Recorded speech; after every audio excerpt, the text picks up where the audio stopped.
If you'd have a peace of mind, a heart that cannot harden, go find a door that opens wide upon an azalea garden. Almost 200 years ago, Francois Lugère Diard brought azaleas, pink, purplish red, and white, from Toulouse to Mobile, Alabama. These were the first azaleas planted in this charming old southern coastal city.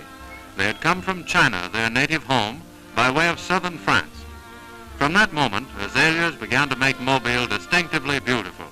Who has not heard of her Azalea Trail, a drive beginning in the very heart of the city, which in late February or March leads thousands of visitors through a riot of color applied, as someone has said, by a giant's 10-mile brush. Past fine old homes, many of them reflecting in their architecture the history of the city since its founding by the French in 1711 under 5 flags: French, English, Spanish, Confederate, and United States. The frozen lace of the French is perhaps most distinctive. Modern Mobile is proud of the state-owned dock system, built at an original cost of $10 million, through which passes practically all of Alabama's foreign commerce. The Port Terminal Railway, which connects all the railway lines entering the city with the docks, is also owned by the state. A channel 30 miles long and 30 feet deep leads from the docks down through historic Mobile Bay to the open Gulf of Mexico.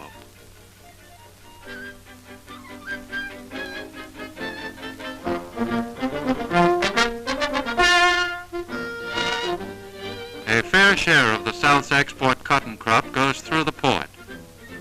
Turpentine and other naval stores products from southern forests are also shipped. The United States consumes about 50 million bunches of bananas a year. Most of them come from Central America, notably Honduras. Their import is recorded by the United States Department of Commerce by customs districts. The New Orleans and Philadelphia districts lead the way, each with about 12 million bunches per year. The figure for the Mobile district in 1934 was approximately 2 million bunches.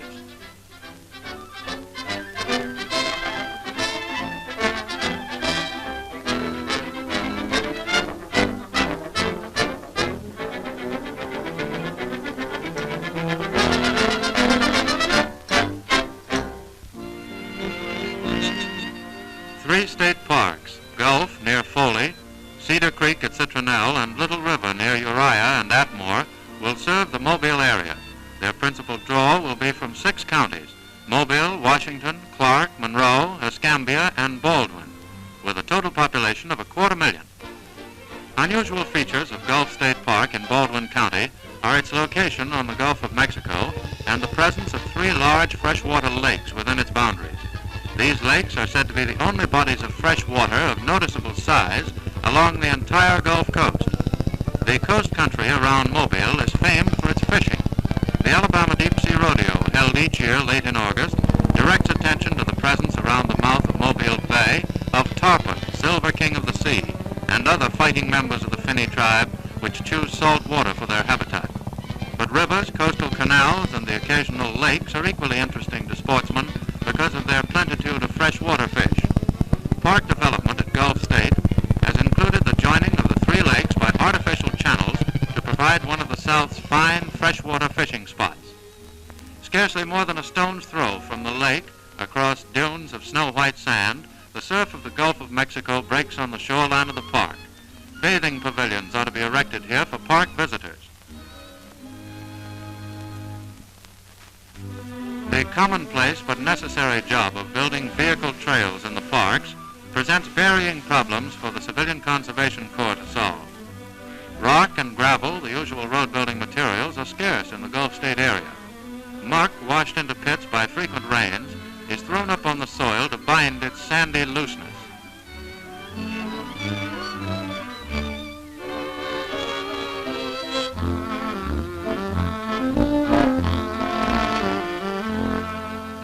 structures in the park are on or near the lake shores.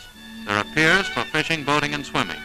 Native timber, hand-hewn and expertly fitted by the Corps boys, is the material used. Piles on which these shore structures rest are jetted down, that is, eased into close-fitting holes in the lake bottom, made by washing out the sand with jets of water under pressure. This ancient fire engine once did yeoman's service on the streets of Pensacola, Florida, not so many miles away, before it was replaced by more modern equipment and turned its energies of steam to less exciting tasks than firefighting. Alabama, with the aid of the Emergency Conservation Work Program, is building a wealth of health-giving recreation in this splendid park. Lazy days in the glorious sunshine of the South. It's a shorter and easier haul out of Mobile, north and slightly west, to Cedar Creek State Park near Citronelle in Mobile County. Here are almost 700 acres in the heart of a district which once produced much of Alabama's income from lumber.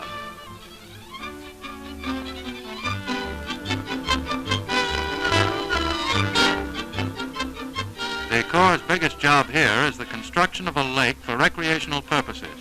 A small but constant stream of clear water will fill it, and earthen breastworks will hold it.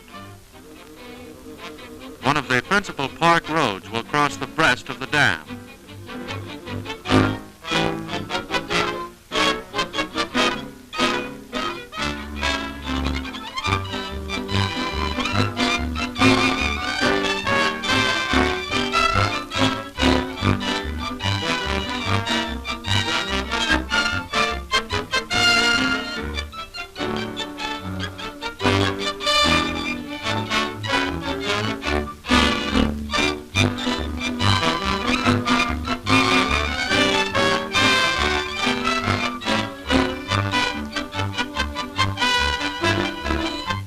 Necessary building rock is split out of outcroppings near the park. This old Negro is a park attraction. He comes from his shack nearby to recite a remarkable eyewitness story of the capture of Fort Morgan near Mobile by the Union forces during the war between the states. Little River State Park is just a few miles from Atmore, the seat of an Alabama prison farm. Here is grown and packed a great deal of the food required by inmates of the state's other penal institutions. Federal help in the building of state parks is extended after states have acquired land on which suitable parks can be developed. In Alabama, considerable park land has been turned back to the state through gift or purchase at a nominal sum by large lumber companies which once operated in the state. The 2,120 acres in Little River State Park were so acquired.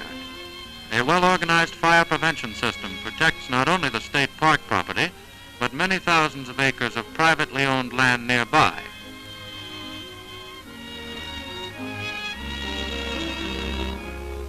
Here also there will be a dam for recreational purposes.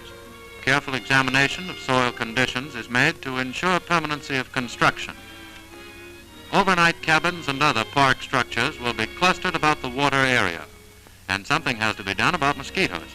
Conservation Corps enrollees here are Negro boys who have become good carpenters, as these buildings testify.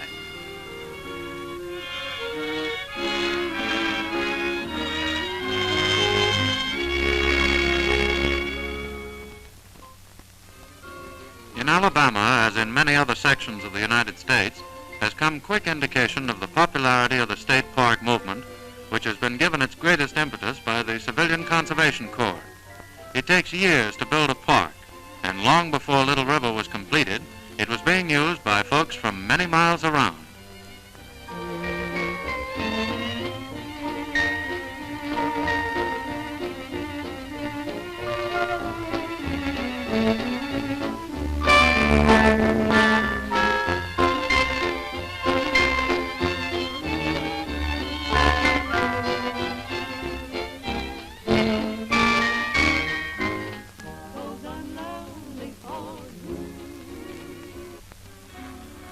Yes, it just had to happen, the discovery of the biggest feat in the Civilian Conservation Corps. And this covers a lot of territory. For up to August 1st, 1936, 1,556,295 men had been enrolled. The size? Well, they're 15s, but you get a better idea by comparison. The Quartermaster's Department of the United States Army had to supply them on special order, And still, this happy son of the sun-tanned South sure can pick 'em up and lay 'em down.